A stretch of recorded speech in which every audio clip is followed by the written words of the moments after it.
Every single day, humanity captures billions of digital photographs. The sheer volume of visual data we produce in 24 hours is almost incomprehensible.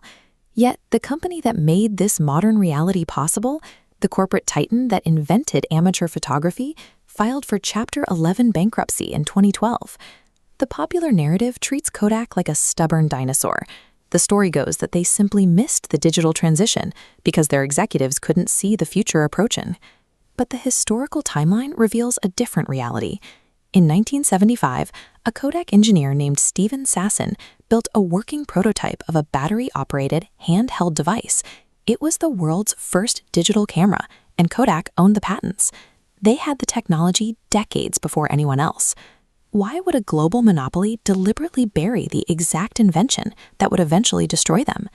In the late 19th century, taking a photograph was a grueling physical task. Professionals hauled heavy glass plates and toxic chemicals into the field, forcing their subjects to sit perfectly still for long exposures. In 1888, George Eastman solved this mechanical problem. He introduced a simple, lightweight box camera that came preloaded with a flexible roll of film. Suddenly, the art of photography was portable and cheap. During the Boer War at the turn of the century, everyday soldiers carried cameras into the field to document their own lives.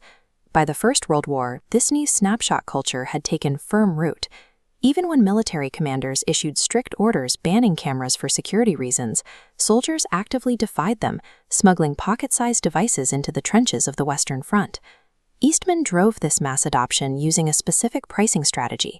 He sold the initial box camera at a very low cost, absorbing the expense to put a device in as many hands as possible. This diagram illustrates the razor and blade strategy. The camera was merely a hook. Once a consumer owned it, they were locked into a recurring cycle of film and chemical sales that generated high-margin revenue year after year. This strategy built an empire. Kodak grew so massive that it constructed its own welfare capitalist city in Rochester, New York, complete with sprawling factories, a private railroad, and guaranteed lifetime benefits for thousands of employees. The success of this model created a dangerous corporate psychology.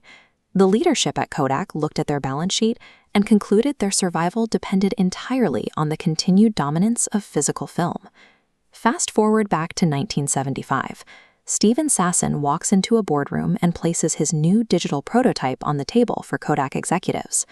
The device captures images on an electronic sensor. It requires no development process, no wet chemistry, and zero consumable film. The executives in the room realized that digital photography didn't